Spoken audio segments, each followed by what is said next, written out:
नमस्कार, मैं हूँ रचना श्रीवास्तव। सी टाइम्स में एक बार फिर आपका स्वागत है और आज हम आपकी मुलाकात करवाने जा रहे हैं पूर्व महापौर स्वाति गोडबोले जी से। तो आइए बातचीत का सिलसिला शुरू करते हैं। बहुत बहुत स्वागत है स्वाति जी आपका हमारे स्टूडियो में। मेरा पहला सवाल ये है कि आप समाज सेवा की ओर कैसे आकर्षित हैं? बचपन से ही मायके में भी हमारे घर में समाज सेवा का दौर था।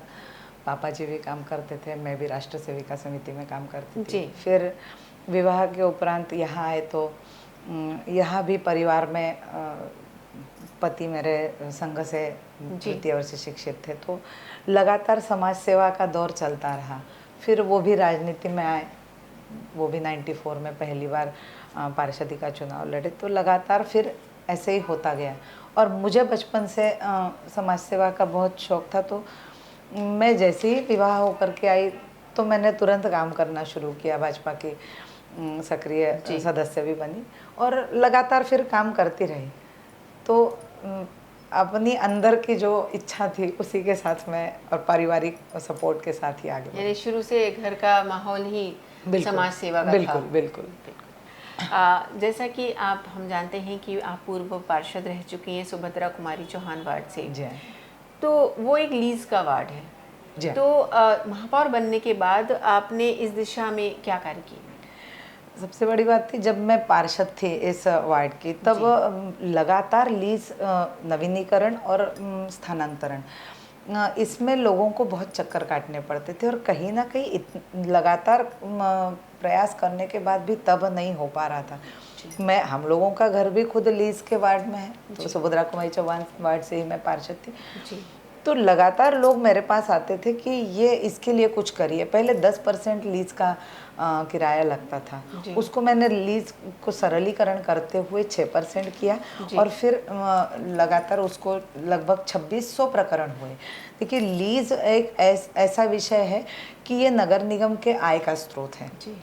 जैसे उसका सरलीकरण किया, नगर निगम में आय होना शुरू किया, नामांतरण भी, हस्तांतरण भी और नवीनीकरण भी, ये तीनों कार्य लीज के बहुत लगातार होने लगे। और पहले ही साल मैंने 2015 में इसका सरलीकरण करते ही साथ लोगों ने, बहुत सारे लोगों ने अपने काम किए और उसका लाभ नगर निगम को मिला, आय का स्रोत बढ़ा। बिल्कुल। आप पूर्व महापौर रह चुकी हैं, तो अपने कार्यकाल में आपने जनता की भलाई के लिए क्या क्या काम किया? बहुत सारे ऐसे काम थे कि जब मैं महापौर चुन के आई तब मेरे सामने ऐसी कुछ चीज़ें थी कि जल स्रोत, जल का संरक्षण करने के लिए भी काम करना था और ट्रैफिक के लिए भी काम करना था, तो और साथ ही साथ में शहर विकास भी करना था। तो जल संरक्षण के लिए सबसे पहला काम करना था, क्योंकि हम नर्मदा जी के गोद में बैठे 52 ताल तलियों का शहर है और उसके बावजूद शहर में पानी की कमी हमेशा से लगी रहती थी। तब मैंने हर साल एक के हिसाब से 6 तालाबों का संरक्षण किया, सौंदर्यीकरण किया। शाही तालाब, इमरती तालाब, गुलहुआ तालाब आज सुंदर बनकर तैयार है, प्रेक्षणीय स्थल बनकर तैयार है। फिर संग्राम सागर, रानी ताल आज अभी लोकार्पण की स्थिति में है, और संग्राम सागर और आधार ताल तालाब, ऐसे 6 तालाब। फिर एक पैरेलल लाइन थी पिसनारी मढ़िया से लेकर के तिलवारा तक की, वो बार बार फूटती थी जी। तो वहाँ से 33 वार्डों को पानी जाता था और 10-10 दिनों तक वो सही नहीं होती थी, क्योंकि वो प्लास्टिक पाइप थी, तो बार बार फूटता था। और जैसे ही फूटता था 33 वार्डों को पानी जाता था तो 33 वार्डों में हाहाकार मचता था। तो मैंने एक पैरेलल डीआई पाइप, जो डीआई पाइपलाइन डाली, 10 करोड़ की लागत से मैंने अपने कार्यकाल में वो बनाई। जैसे ही मेरा कार्यकाल शुरू हुआ, मैंने पिसनारी की मढ़िया पर बीपीटी टैंक था, बैक प्रेशर थ्रस्ट, क्योंकि वो थ्रस्ट आता है तो पाइपलाइन फूटती थी, तो वो जैसे शुरू किया तो वो थ्रस्ट आना बंद हुआ और पाइपलाइन फूटना भी बंद हुई। साथ ही साथ ये भी हुआ, फिर रांझी वासियों को नर्मदा जल नहीं मिलता था, तो उमरिया नहर से मैंने 40 HP की 6 मोटरें लगा करके वहाँ से पानी लिफ्ट करके पूरे रांझी के 9 वार्डों को वो पानी दिलाया। फिर अमृत योजना के तहत केंद्र सरकार से नगर निगम को 16 टंकियाँ मिली, आज वो बनकर तैयार है। और नगर निगम की मद से और 6 टंकियाँ मैंने बनाई, क्योंकि पूर्व विधानसभा में 2 बनी, पनागर में 2 बनी और पश्चिम और उत्तर में मिलकर के ऐसी 6 वो टंकियाँ बनी। तो निश्चित रूप से ऐसी 22 टंकियों के कारण अब शहर में पानी की कमी नहीं होती है, पाइपलाइन भी नहीं फूटती है और अब पानी की कमी नहीं होती है। तो निश्चित रूप से मेरे कार्यकाल में किए गए कार्य हैं। जल प्लवन की स्थिति अभी भी बहुत खराब है, इसकी क्या वजह लगती है आपको? जल प्लावन तब होता है, कहा जाना चाहिए, एक तो आज की स्थिति में सड़कें ऊपर हो गई है और मकान नीचे हो गए, उसके कारण घरों में पानी घुसता है।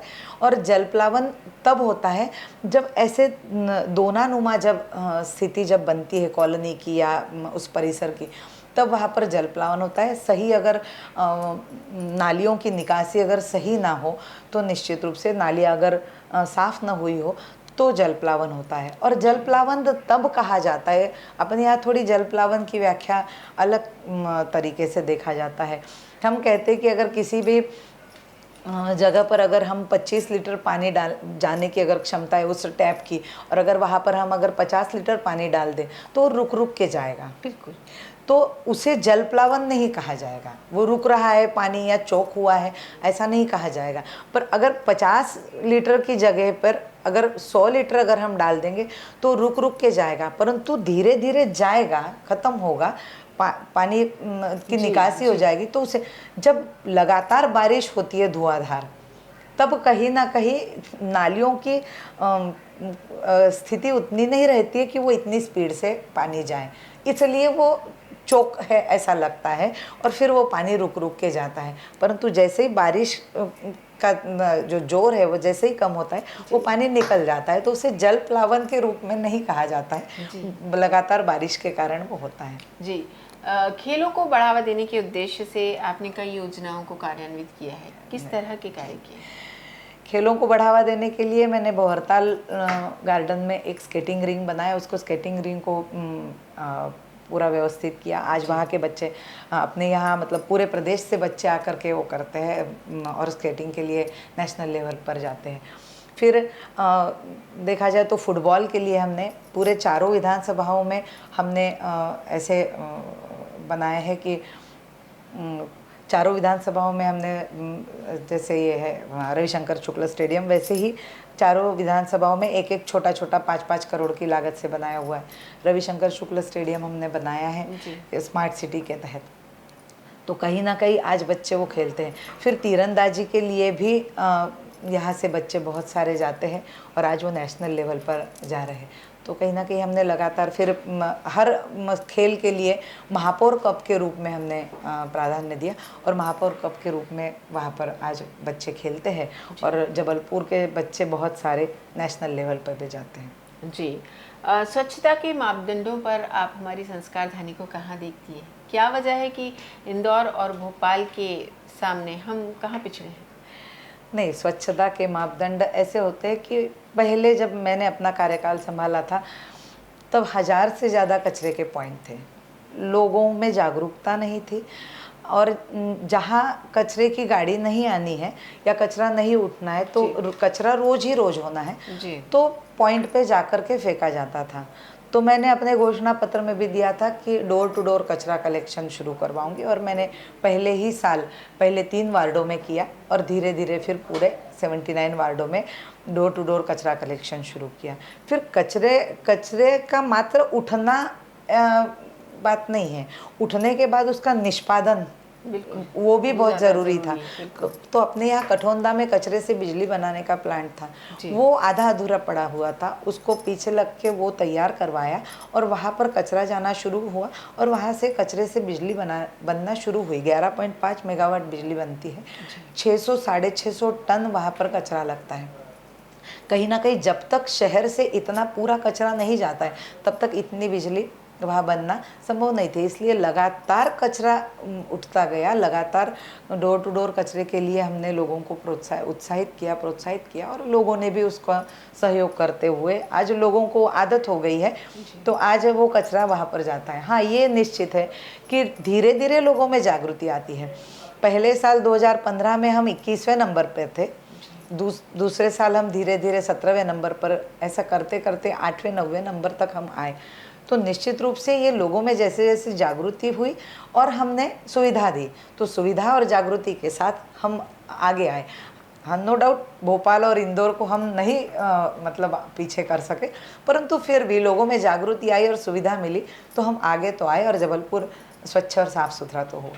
जी, आगामी विधानसभा चुनाव में आपको टिकट मिलने की क्या और कितनी संभावना नजर आती देखिए, ये तो पार्टी ही तय करती है, परंतु लगातार पिछले 30 सालों से 25 सालों से शहरी इलाके में विधानसभा का टिकट किसी महिला को नहीं दिया गया है। और अगर पार्टी मुझे अगर देती है तो निश्चित रूप से मैं उसे पूर्ण रूप से उस दायित्व को निभाऊंगी। जनता का आशीर्वाद मुझे मिलेगा, क्योंकि मैंने अपने कार्यकाल में बहुत सारे काम किए थे जो जनता को चाहिए थे, वो मैंने करके दिए थे, तो जनता निश्चित रूप से मुझे आशीर्वाद देगी। बिल्कुल। मानवीय दृष्टिकोण से भी आपने काफ़ी सराहनीय काम किए हैं अपने कार्यकाल में। तो जैसे शव वाहन उपलब्ध कराना या फिर पानी के टैंकर्स उपलब्ध कराना, तो क्या दिक्कतें आई उस समय ये काम करने में, क्या कहना चाहेंगे? देखिए, नगर निगम एक ऐसी संस्था है जो सूर्योदय से लेकर सूर्यास्त तक और सूर्यास्त से लेकर फिर सूर्योदय तक लगातार 24 घंटे काम करती है। और अगर नगर निगम 1 घंटे के लिए भी अगर काम करना बंद कर दे तो पूरा शहर ठप हो जाता है। परंतु नगर निगम के साथ कुछ मानवीय दृष्टिकोण भी जुड़े हैं, क्योंकि ज़िंदगी के साथ साथ और ज़िंदगी के बाद भी नगर निगम वही काम करता है। तो एक बार मुझे मुझे टीस सी लगी कि एक पूर्व पार्षद थी और वो अचानक नहीं रही, तो परिवार के सब लोग थे, गर्मी के दिन थे, उन्होंने सोचा कि लेके जाया जाए क्योंकि गर्मी के दिन है। परंतु जब नगर निगम में जब पूछा, 2015 की बात है, तब नगर निगम में पूछा तो शव वाहन उपलब्ध नहीं हो पाया और उनको टाटा 407 में उनके शव को लेके जाना पड़ा। तो मुझे बड़ा ख़राब लगा कि क्या एक पूर्व पार्षद को इतना भी सम्मान नगर निगम से नहीं मिलना चाहिए कि उनको शव वाहन से वहाँ तक स्मशान घाट तक ले जाया जा सके। तो कहीं ना कहीं वो एक टीस हुई और फिर मैंने जनभागीदारी में सभी विधायकों से, सांसदों से कहा कि ये आपके द्वारा प्रदत्त किया गया है, ऐसा ही लिखा जाएगा तो क्यों ना जनभागीदारी में जनता के लिए हम ये एक अच्छा काम करें, मानवीय दृष्टिकोण। और उन्होंने भी उस मानवीय दृष्टिकोण को समझा और मुझे ये आज नगर निगम के बारे में 11 शव वाहन उपलब्ध हैं। तो कहीं ना कहीं आज जनता को, और वो निःशुल्क है, गरीब हो चाहे अमीर हो, किसी से भी एक भी रुपए की वहाँ पर डिमांड नहीं की जाती है, वहाँ पर सब निःशुल्क रूप में दिया जाता है। जी, महापौर पर अक्सर दलगत राजनीति के आरोप लगते रहे हैं, इस पर आपकी टिप्पणी क्या है?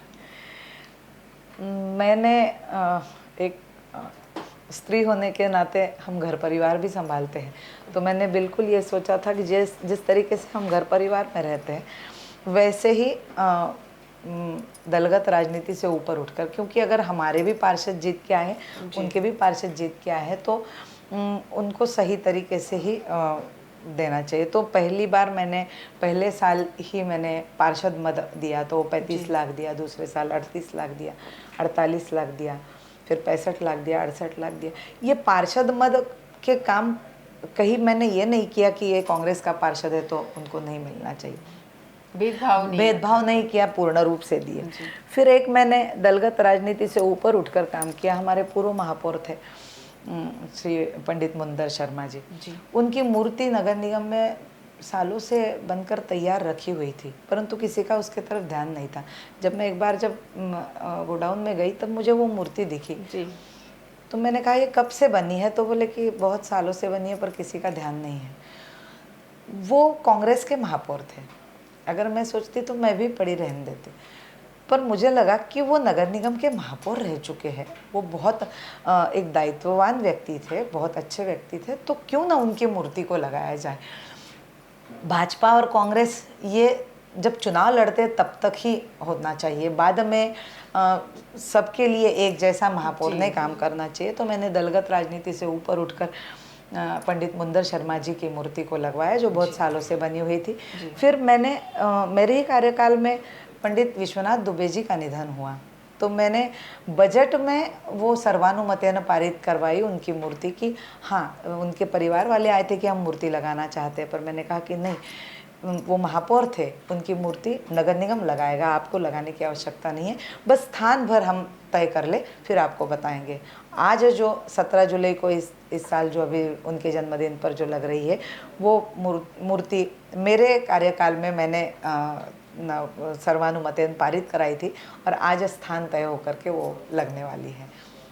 हर जगह विरोध करना जरूरी नहीं है। नहीं, मात्र विरोध करने के लिए विरोध करना ठीक नहीं है। जायज विरोध हमेशा फायदा करता है और शहर का फायदा होता है। क्या बात है, बहुत अच्छी बात कही आपने। एक मेरा अगला सवाल आपसे है कि हमारे महापौर जो हैं वो कांग्रेस के हैं, ऐसे में बीजेपी के पार्षदों को काम करने में किन परेशानियों का सामना करना पड़ता है? निश्चित रूप से होता ही है कि कहीं ना कहीं भेदभाव होता है। मैंने कहा कि मैं एक स्त्री के रूप में थी तो मैंने भेदभाव नहीं किया, परंतु आज की स्थिति में पुनः बार बार भेदभाव हो रहा है और लगातार बीजेपी के पार्षद अभी तक मतलब 1 साल होने को है, फिर भी जो बजट आया है उसमें से आधे बजट के भी काम नहीं हुए हैं। तो आधे बजट के भी अगर काम नहीं होते हैं तो बारिश सर पर है और सड़क, पानी, बिजली, ये जो मेन जो मुद्दे हैं जो जनता के सुविधा के हैं, तो वो तो पहले हर पार्षद से जनता वही चाहती है कि पहले तो हमको यही सुविधाएं मुहैया कराओ, तब तो जाकर के हम दूसरे कामों के लिए आपके पास आए। परंतु आज वही काम नहीं हो पा रहे हैं तो हमारे पार्षदों को दिक्कत हो रही है, परंतु वही कांग्रेस के पार्षदों के वही काम सब हो रहे हैं। इसलिए ये भेदभाव का तरीका यहाँ पर अपनाया जा रहा है अभी के कार्यकाल में। बिल्कुल। स्मार्ट सिटी को लेकर आप क्या कहना चाहेंगे? निश्चित रूप से स्मार्ट सिटी एक ऐसी योजना थी जो हमारे देश के यशस्वी प्रधानमंत्री आदरणीय श्री नरेंद्र मोदी जी द्वारा दी गई थी और हर शहर को स्मार्ट तरीके से महानगरीय स्वरूप देने के लिए उन्होंने ये काम किया। आज स्मार्ट सिटी में जितनी सारे काम हुए हैं वो 1000 करोड़ के काम हुए। पहले माना जाता था कि मात्र मॉडल रोड यही एक रोड मानी जाती थी, परंतु आज गोल बाजार की पूरी सड़कें देखिए स्मार्ट सिटी में बनकर स्मार्ट रोड बनी है। MLB से लेकर के होम साइंस कॉलेज रोड तक की वो भी सुंदर बनकर तैयार है। इतनी सारी स्मार्ट सड़कें बनकर के तैयार हो रही है। साथ ही साथ सबसे बड़ी बात, इंटीमेट थिएटर, बोरताल में इंटीमेट थिएटर, छोटा ऑडिटोरियम, मानस भवन बड़ा ऑडिटोरियम था परंतु कलाकारों के लिए छोटा ऑडिटोरियम नहीं था, वो छोटा ऑडिटोरियम 250 की कैपेसिटी का बनकर तैयार है। फिर बटालिया के पास कन्वेंशन सेंटर बनकर तैयार है। उसी के साथ साथ भिटोली में 5000 की कैपेसिटी का एक ओपन थिएटर बनकर तैयार है। वैसे ही भंवरताल में भी एक ओपन थिएटर बनकर तैयार है।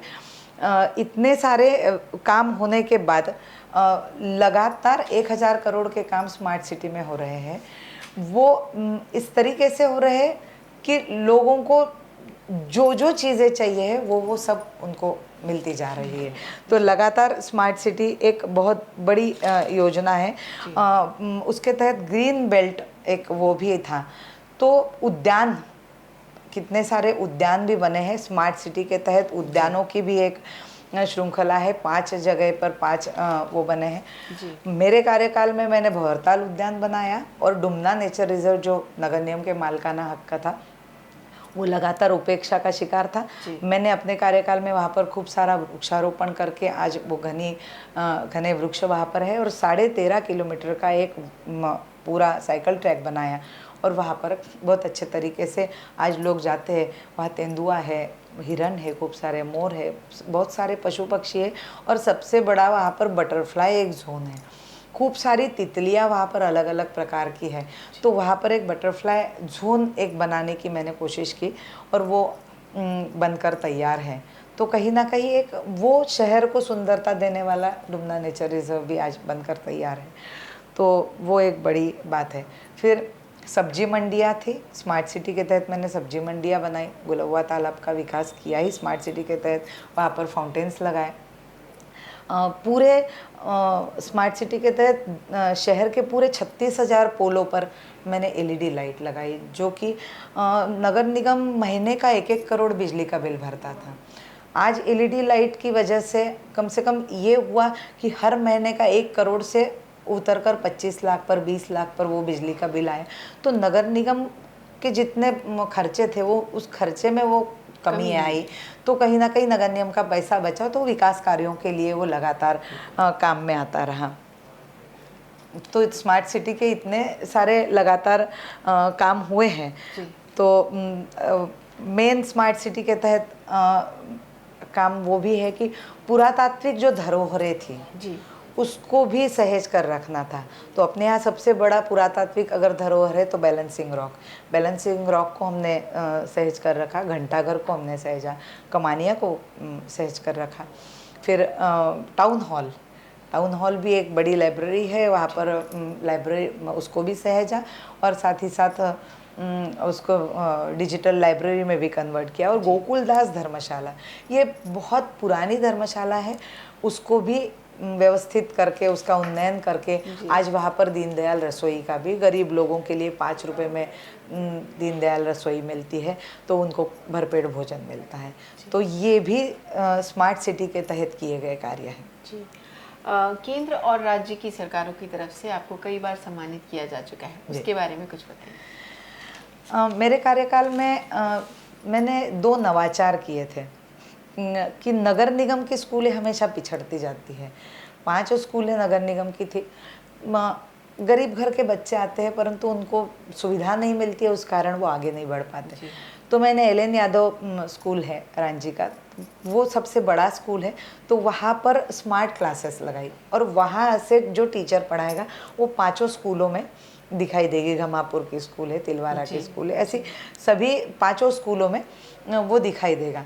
और उसके लिए हम लोगों को जबलपुर नगर निगम को नवाचार के लिए सम्मानित किया गया, लखनऊ में मुझे सम्मान किया गया।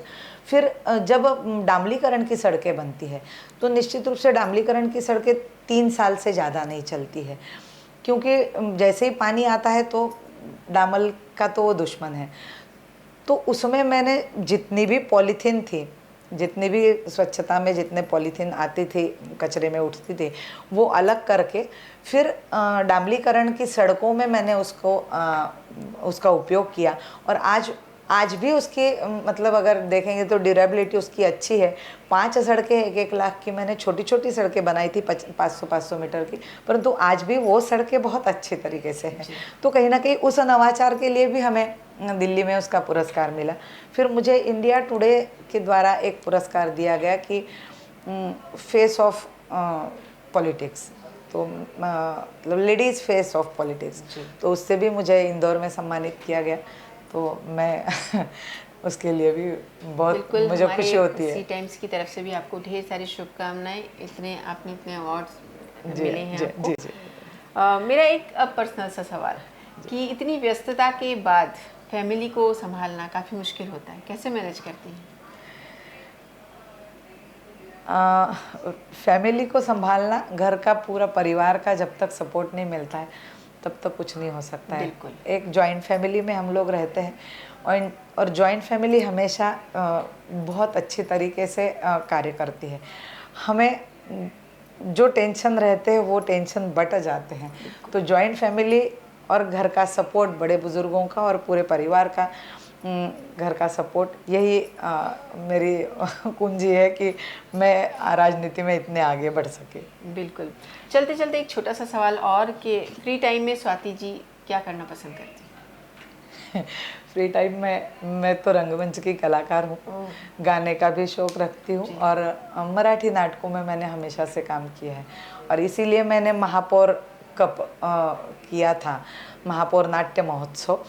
तो उसके लिए भी फिर मैंने ये काम किया था कि जब नाट्य विधा धीरे धीरे लुप्त होती जा रही है, परंतु वो एक सामाजिक काम का एक बहुत बड़ा मेन पोर्शन है कि अगर ज्वलंत जो विषय रहते हैं समाज के, वो अगर उसमें डाले जाए तो समाज सुधारना का बहुत सारा काम होता है।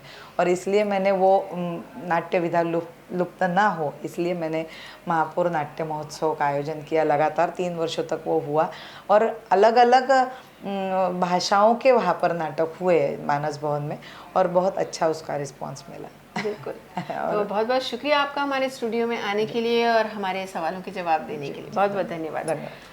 तो ये थी स्वाति गोडबोले जी, जिन्होंने विभिन्न पहलुओं पर काफ़ी विस्तृत रूप से हमारे साथ चर्चा की है। ऐसी ही और भी शख्सियतों को आपसे रूबरू कराते रहेंगे। देखते रहिए सी टाइम्स। नमस्कार।